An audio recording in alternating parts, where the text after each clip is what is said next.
এই মুহূর্তে একটি বল ব্যাগে চলে আসলো, কিপারে ধরলো, তারা ভাবতেছে হয়তো ক্যাচ হয়েছে, আসলে কিন্তু ক্যাচ না, সেটা আসলে ব্যাটে লাগে নাই, মাটি টাচ হয়েছে।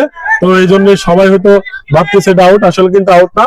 এই বিষয় নিয়ে আম্পায়াররা মতামত জানাবে, অবশ্যই মতামত জানাবে। আউট হয় নাই, গুড গুড।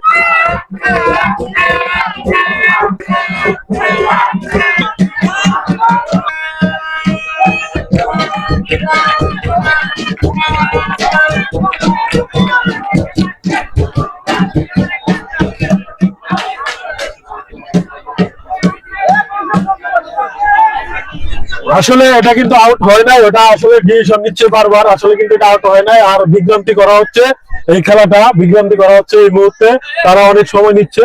তো আপনারা দেখতেছেন এটা আসলে কিন্তু আউট হয় নাই। ডিসিশন নিতে চাচ্ছে, এই জন্য মাঝে অনেকটা বিভ্রান্ত সৃষ্টি হচ্ছে। আসলে একটা আউট না হলে সেই আউটটা কেন নিয়ে তারা এত সমালোচনা করবে, তাই